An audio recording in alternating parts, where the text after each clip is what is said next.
Hey guys, I'm making this video to tell you guys how I've been coping with my dad's death.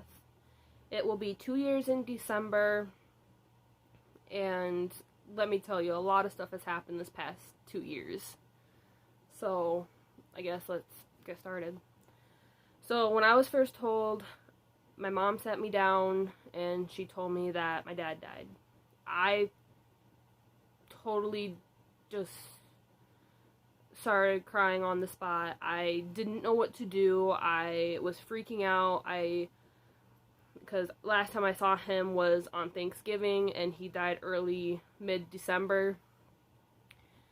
And I was like, no, I really just saw him barely 3 weeks ago. He can't be dead, because it was totally unexpected. Nobody knew this was gonna happen. He was living in Texas at the time, and we were up in South Dakota. He moved down to Texas because he was pursuing a different career, and he'd come up and visit us all the time, though. I was at Burger King one time, and he was like, I'm gonna go up, see my kids, and I was working at Burger King, and I was so excited he was gonna come, and I was ecstatic. And so I didn't believe her, but then my brother came, and me and my brother sat in a room and just cried, which seemed like we cried for hours. And spent the night at my mom's house, and it just took a very big toll on all of our lives. So we had to ship him up to South Dakota. They weren't even gonna do it because they weren't exactly sure what day he died, which kind of sucks because I guess he was, there for at least a day or two before people found him. That was really hard, and they weren't even gonna ship him up here, but we found somebody that was going to, because they were just gonna cremate him and bring him up. Well, we had a viewing with just immediate family, me, my two brothers, my grandma, my aunt, and my mom, and that was pretty tough seeing him like that, but at least we got to see him one more time, I guess. But even though we still saw him, and it just still didn't seem real to me, even after the funeral and everything, I feel like I saw him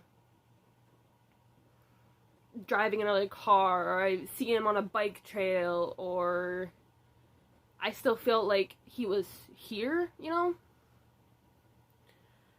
And then I had a friend that's dad passed away a year before mine did, so she helped me a lot.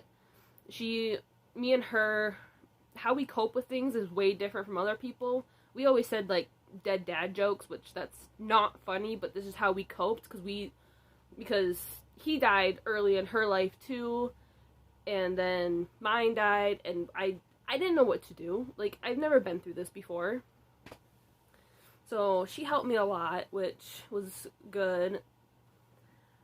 But I had to just keep telling myself that wasn't my dad, he is gone. And I tried working right after I found out he died because we needed the money, and that was a really bad idea. I should have took some time to myself because I was working at a nursing home, and I did laundry, and I also did cooking and dish aid, which is doing dishes and setting up the tables and stuff for the residents. Well, I started doing the dishes, and I broke a lot. I didn't mean to. I was just bawling my eyes out. I couldn't do it, and then I was bringing dishes to the sink, and I dropped them, and I just started bawling, and they sent me home for a good week. So it was hard. And then hearing my grandma cry was very hard at the funeral too. She was just crying and saying, "My baby boy," we're all devastated.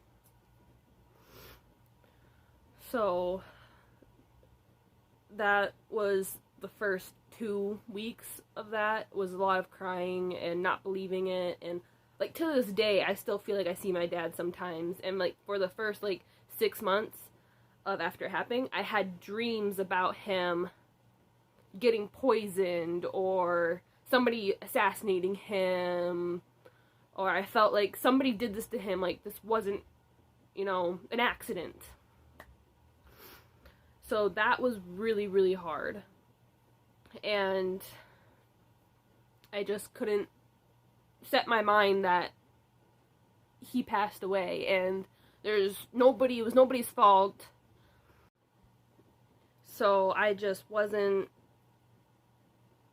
nobody's mentally prepared for their dad dying. Even when you're 50 or 60 or, you know, 19, 30, you're not prepared for that. And you know it's going to come someday, but you don't think it's going to come that day. So I didn't know what to do. And I kept living life like, oh, he's still in Texas, he's fine, he'll call us later, and, you know, it's fine.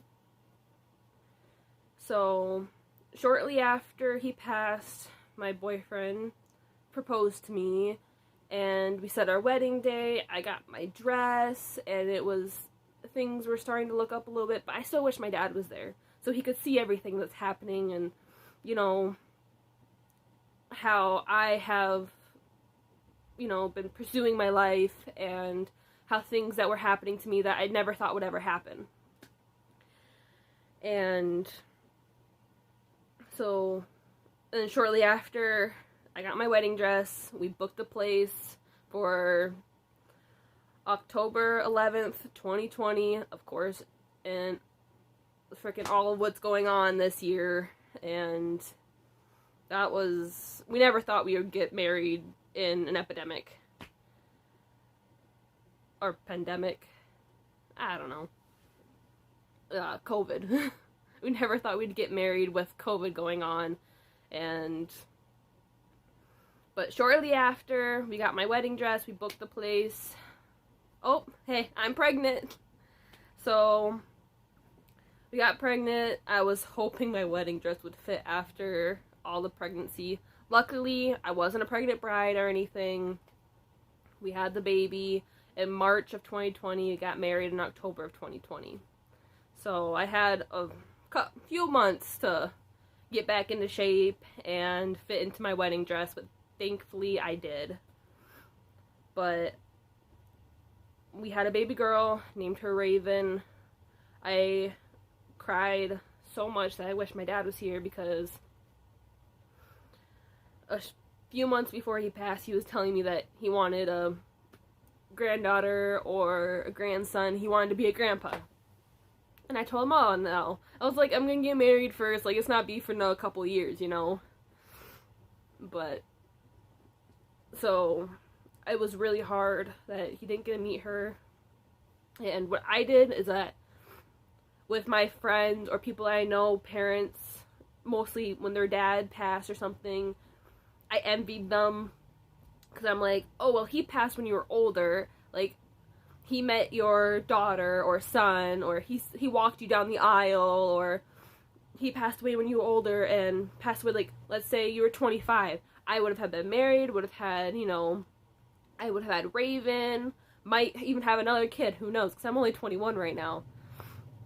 And, like, I envied people, which that's not a good look on anybody. But, it was very, very bad, because I was like, well, at least you had that time. At least your dad saw you get married, or at least your dad saw your baby, and, you know, so it was hard, but I also still didn't accept the fact that he was dead a lot of times. I'd still think, you know, he's here. But Raven was born, she's healthy, she is like the best thing that has happened to me. I really feel like if we didn't have Raven, I wouldn't have gone as far as I did. I got my CNA license to be a CNA, and I don't know if you guys believe in like God or anything, but like I do. And after I got my CNA license, after I passed the test and everything, I was driving on my way home and there was a cloud shaped as a heart, and I was like, oh, that's my dad telling me like, good job, like I'm proud of you, you know. And my dad always wanted me to become a vet because that was my dream job when I was little, and you know, I'm still gonna pursue that once we get everything settled down and we don't have a little baby, when she starts going to school maybe, and then I can start going back to school to be a vet. And so things have really changed since he passed. And like, you know, I was daddy's little girl, and I loved him to death, and a lot of people think me and him weren't that close just because he was living in Texas at that time, but me and him were really close. We video chatted all the time, we talked all the time, and there were some times where I ignored his phone calls, and I really shouldn't have done that. I took him for granted way too much sometimes, because in a flash of an eye, of a blink of an eye, or whatever, somebody can be gone, and you just need to not, you know, take family for granted, because I did that, and I feel so bad, because like sometimes I didn't answer his calls because, you know, I was watching a movie, and you know, I didn't want to answer his calls, or I just didn't want to talk at that time, but I should have answered. I should have talked to him more, but we still did talk a lot. But I just feel like, what could I have done for this not to happen?